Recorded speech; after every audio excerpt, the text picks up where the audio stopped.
Hello everyone, welcome to my smart classes. आज हम देखेंगे सीटेट का सीडीपी के क्वेश्चन आंसर है बीएफएस स्कैनर का।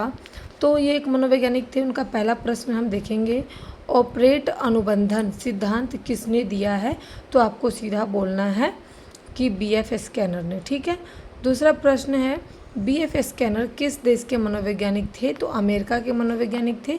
तीसरा क्वेश्चन है, स्कैनर किस मनोवैज्ञानिक विचारधारा से संबंधित है। तो व्यवहारवाद से, ठीक है। 4 नंबर है, स्कैनर का सिद्धांत किस पर आधारित है। व्यवहार के परिणाम पर, यानी कि उनके भावनात्मक अपने व्यवहार के परिणाम पर आधारित है। ऑपरेट अनुबंधन का अर्थ क्या होता है। तो परिणाम द्वारा व्यवहार में परिवर्तन, ठीक है।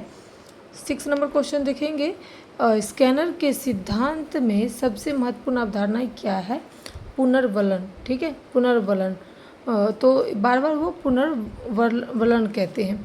7 नंबर है, सकारात्मक पुनर्वलन यानी कि क्या है।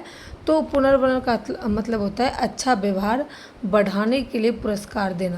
यानी कि कोई व्यक्ति अगर एक बार अच्छा करता है तो उसको अगर दोबारा अच्छा करना है तो हमें उसको पुरस्कार देना चाहिए या शाबाश बोलना चाहिए, जिससे वो आगे भी मोटिवेट रहे और आगे और अच्छा करे।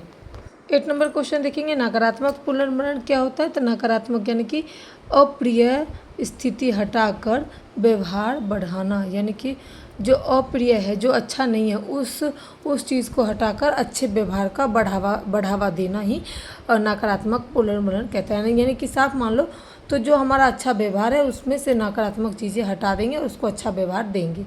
9 नंबर प्रश्न है, दंड का उद्देश्य क्या है। अवांछित व्यवहार को कम करना, यानी कि दंड का जो उद्देश्य है वो है अवांछित व्यवहार को कम करना। 10 नंबर है, स्किनर बॉक्स किससे संबंधित है। स्किनर बॉक्स जो है वो ऑपरेटर अनुबंधन का प्रयोग है, ऑपरेटर अनुबंधन का प्रयोग। 11 नंबर देखेंगे कि स्किनर ने अपने प्रयोग मुख्यतः किन पर किया है। तो चूहे और कबूतर पर किया है। और पुनर्वलन का मुख्य कार्य क्या है कि पुनर्वलन का मुख्य कार्य होता है वंचित व्यवहार को बढ़ाना, यानी कि वंचित व्यवहार जो है वो बच्चे को बढ़ाना नहीं है। उसके बाद है प्रश्न 13 नंबर प्रश्न है, स्किनर के अनुसार सीखना किससे होता है। पुनर्वलन से, यानी कि बार बार अभ्यास करने से हम कोई भी चीज़ को सीखते हैं। 14 नंबर क्वेश्चन है, स्किनर के अनुसार शिक्षक की क्या भूमिकाएं हैं। 14 नंबर है, उचित पुनर्वलन, यानी कि उचित मात्रा में बार बार कोई भी चीज़ को रिपीट करवा सकते हैं। उसके बाद है 15 नंबर क्वेश्चन, अच्छे अंक देना किसका उदाहरण है। सकारात्मक पुनर्वलन का, यानी कि अच्छे अंक, अगर कोई बच्चा अच्छा कर रहा है तो उसको अच्छे अंक दे करके बार बार और भी अच्छा करने के लिए हम कह सकते हैं।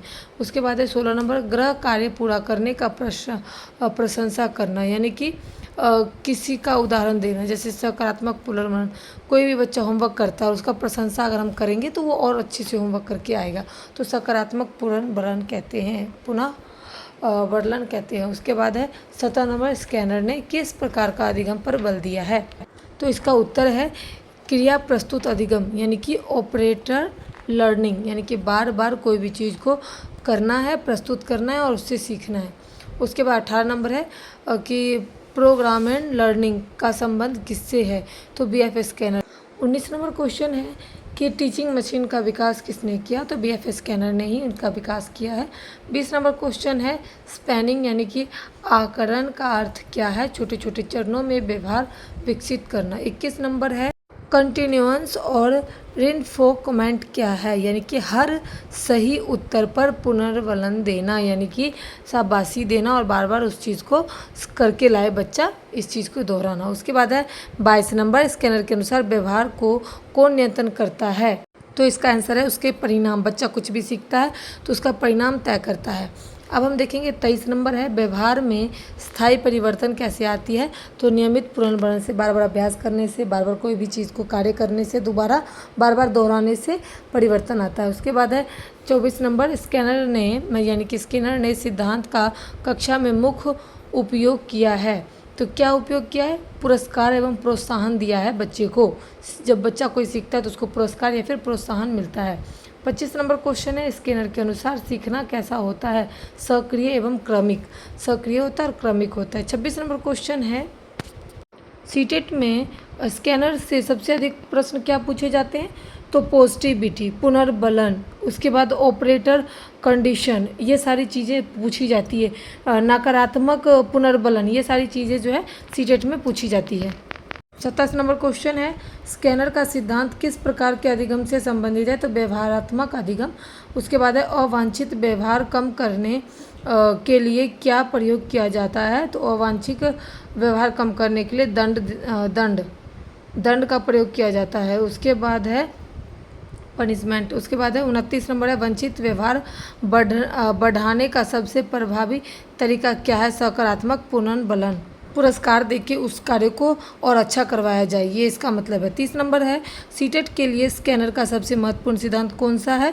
ऑपरेटर अनुबंधन एवं पुनर्बलन, नकारात्मक पुनर्बलन या फिर सकारात्मक पुनर्बलन। तो ये सारी चीज़ें को आपको याद करना है। वीडियो पसंद आए तो अपने दोस्तों के साथ से जरूर शेयर करें, कमेंट करें, क्योंकि इसमें से हर स्कैनर में से 1-2 क्वेश्चन आता है, तो आपके 1-2 क्वेश्चन बन जाएंगे इस 5 मिनट की वीडियो से। तो वीडियो पसंद आए तो लाइक करें, शेयर करें, नहीं तो चैनल को सब्सक्राइब कर लें, अपने दोस्तों के साथ भी से शेयर कर लें। कुछ भी पूछना है तो कमेंट करें। बाकी thanks for watching my video.